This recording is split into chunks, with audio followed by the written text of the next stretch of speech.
کہ تم نے نماز پڑھ لی تو ابھی پکے مسلمان ہو جائیے. بھائی نماز تمہاری اپنی ہے. روزے رکھ لیے کیا سمجھتے ہم نے حق ادا کر دیا اسلام کا؟ نماز پڑھنے سے، روزہ رکھنے سے، حج کرنے سے، زکوٰۃ کی ادائیگی سے، زکوٰۃ و صدقات کی ادائیگی سے، صبح و شام کی تسبیحات سے تم بری ذمہ نہیں ہو گئے. اللہ نے 4 حق امت کے ہر فرد پہ لازم کر دیے ہیں. ایک، پیغمبر کی ذات پر ایمان لے کے آؤ، کامل ایمان. کامل ایمان کا معنی یہ ہے یہ جو 5-6 فٹ کی آپ کی باڈی ہے، اس کے اندر جو دل ہے، جو جی ایچ کیو ہے تیرے اس پورے پروگرام کا، آرڈر تو جی ایچ کیو کا چلتا ہے نا. یہ ہمارا دل ہے جو ہمارا یہاں چیف آرمی اسٹاف بیٹھا ہوا ہے، یہ ہمارا جی ایچ کیو ہے. تو یہ پوری باڈی کو حکم دیتا ہے. یہ دل کہتا ہے آنکھ کو یہ دیکھو، تیرا آنکھ دیکھتی ہے. یہ ہاتھ کو کہتا ہے یہ پکڑو، پاؤں کو کہتا ہے دوڑو. ہیڈ کوارٹر ہماری باڈی کا یہ دل ہے. فرمایا کہ نصرت اسلام یہ ہے کہ اگر اس دل سے تمہاری اس باڈی کی خواہش ختم ہو جائے، اللہ کی خواہش شروع ہو جائے. اللہ کی خواہش، پیغمبر کی سنت، یعنی اپنی خواہشات چھوڑو. تم کیا کہتے ہو، تمہارے ماں باپ کیا کہتے ہیں، عزیز و اقارب دوست احباب کیا کہتے ہیں، یہ معاشرہ، یہ سوسائٹی، یہ گاؤں، یہ شہر، یہ محلہ، یہ کیا کہتے ہیں، یہ مت سوچو یہ کیا کہتے ہیں. یہ دیکھو خدا کیا کہتا ہے، خدا کا مصطفیٰ کیا کہتا ہے. یہ نصرت اسلام ہے. بدعت کو چھوڑو، رسومات کو چھوڑو، نصرت اسلام کے لیے قبر بستہ ہو جاؤ، اپنے آپ کو میدان میں لے کے جاؤ. تو یہ ہمارے اوپر فرض ہے، ہر مسلمان پہ فرض ہے. تو یہ صحابہ بھی نصرت کے لیے اللہ نے قبول کیے، محدثین کو اللہ نے نصرت کے لیے قبول کیا، فقہاء کو اللہ نے نصرت کے لیے قبول کیا، حفاظ اور قراء کو اللہ نے قبول کیا، مفسرین کرام کو، مفسرین کرام، سبحان اللہ. اور یہ بھی خدا کا انتخاب ہے. امام الاولیاء حضرت مولانا احمد علی لاہوری رحمۃ اللہ علیہ یہ سکھ گھرانے میں پیدا ہوتے ہیں. کس گھرانے میں؟ سکھ گھرانے میں. ایک وارث شاہ گزرے ہیں، ہیر وارث شاہ، سنا؟ ہیر وارث شاہ، وہ سید کا بیٹا ہے، سید کا. وہ کہتا میرا تعلق خاندان سادات سے ہے، لیکن اللہ کی ہاں قبولیت کے فیصلے نہیں ہوتے. سید کا بیٹا ہے، سادات گھرانے سے تعلق رکھتا ہے، اور اللہ اسے منتخب نہیں کرتا، اسے پسند نہیں کرتا. وہ لکھنے پہ آتا ہے تو ہیر وارث شاہ لکھتا ہے، ہیر لکھتا ہے. لیکن قربان جاؤں احمد علی لاہوری پہ، ایک سکھ گھرانے میں پیدا ہو کر جب اللہ کے گھر کے لیے نکلتا ہے، اللہ کے دین کے لیے نکلتا ہے، میرا اللہ ایسا قبول کرتا ہے. سید کا بیٹا ہیر لکھتے ہوئے نظر آتا ہے، یہ سکھ گھرانے میں پیدا ہونے والا اللہ کے قرآن کی تفسیر لکھتا ہوا نظر آتا ہے. کہتے تیری جدا پسند میری جدا پسند، تجھے خود ہی پسند مجھے خدا پسند. سبو اپنا اپنا، جاب اپنا اپنا، کیے جاؤ میں خارو کام اپنا اپنا. وہ کتنے عظیم لوگ ہیں جن کو میرا اللہ قرآن کے لیے قبول کرتا ہے، حدیث مصطفیٰ کے لیے قبول کرتا ہے، امت کی رہنمائی کے لیے قبول کرتا ہے. اور جب ان کا جنازہ اٹھتا ہے، لاکھوں کا عظیم اجتماع، لاکھوں کا. اور پر جب ان کو قبر میں اتارا جاتا ہے، ان کی میت بعد میں قبر میں جاتی ہے کہ جنت کی خوشبو پہلے پہنچ جاتی ہے. 2 شخصیات شہرا آفاق ہے اس حوالے سے.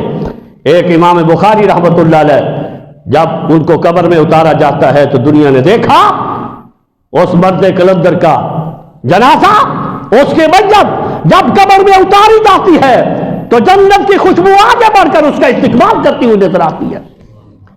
اور اس کے بعد امام الاولیاء حضرت مولانا احمد علی لاہوری، یہ ولی لوگ تھے، عظیم لوگ تھے، عظیم،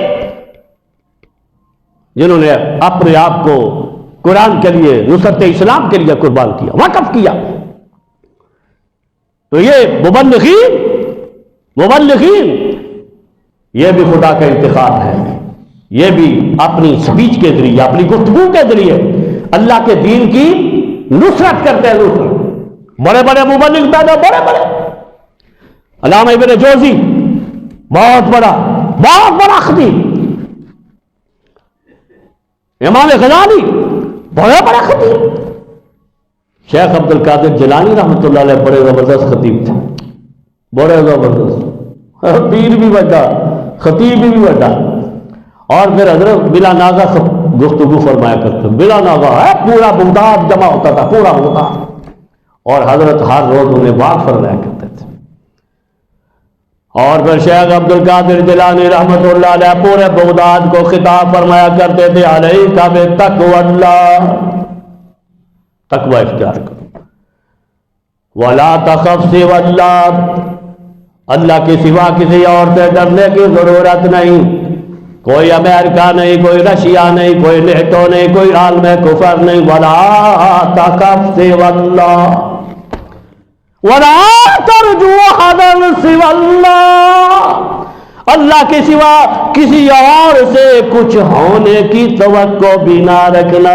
سب کچھ کرنے والا میرا اللہ ہے, ساری کائنات کا کارساز اللہ ہے, ساری کائنات کا قبضہ بھی پروردگار عالم کے دست قدرت میں ہے.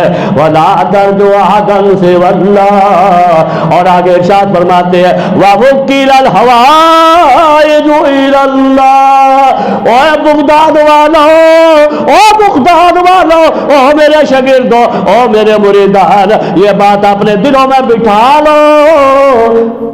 وَوُكِّلَ الْحَوَائِجُ إِلَى اللَّهِ, جب کہ تمہیں مصیبت آئے, کوئی پریشانی, تم نے اللہ کے دروازے پہ دستک دینی ہے, اللہ سے مانگنا ہے. اللہ کے سوا مشکل کشا بھی کوئی نہیں, اللہ کے سوا حاجت روا بھی کوئی نہیں. تو یہ پروردگار عالم نے 4 حقوق بیان فرمائے اپنے محبوب کے, کہ تمہیں کیا پتہ میرے پیغمبر کا مقام کیا ہے, اس کی قدر و منزلت کیا ہے, اس کی شان کیا ہے. پیغمبر پہ ایمان لے کے آؤ, ادب و احترام کرو, اور پھر پیغمبر کی نصرت کرو, نصرت. اور آج نصرت ہم سے یہ مطالبہ کر رہی ہے کہ ہم فلسطینیوں کے ساتھ کھڑے ہو جائیں. ان کی نصرت یہ اسلام کی نصرت ہے. مجھے یہ بتاؤ, اگر فلسطین کا مسلمان, غزہ کا مسلمان, اگر وہ کلمہ نہ پڑھتا ہوتا, کبھی اسرائیل بمباری کرتا؟ ان کا جرم یہ ہے, ان کے سینوں میں لا الہ الا اللہ موجود ہے, محمد رسول اللہ موجود ہے. یہ جرم ہے ان کا. عالم اسلام کیوں نہیں سمجھتا؟ یہ بھیگی بلی کیوں بنا ہوا ہے؟ تمہارا اقتدار کس لیے, دولت کس لیے؟ کیا تم سمجھتے ہو قیامت کا دن ہوگا ہم حضور کے دربار میں سرخرو ہو جائیں گے؟ وہ چھوٹے چھوٹے معصوم بچے جب حضور کے دربار میں پہنچیں گے کہ دولت ان کے پاس, اقتدار ان کے پاس, سب سے بڑی کرنسی مسلمانوں کے پاس, سب کچھ ان کے پاس تھا, ہمارے ساتھ کیا ہوتا رہا؟ خدا کی قسم حکمرانوں, تم حضور کے دربار میں معصوم بچوں کے سامنے جواب نہیں دے سکو گے. ذلت اور رسوائی کو تمہارا مقدر بنا دیا جائے گا. اگر تم یہ چاہتے ہو حضور کے دربار میں پیغمبر کو فیس کرو, پیغمبر کی زیارت کر سکو, پھر آئیے ان فلسطینیوں کے ساتھ, غزہ کے مسلمانوں کے ساتھ شانہ بشانہ کھڑے ہو جاؤ, کندھوں سے کندھا ملا کر.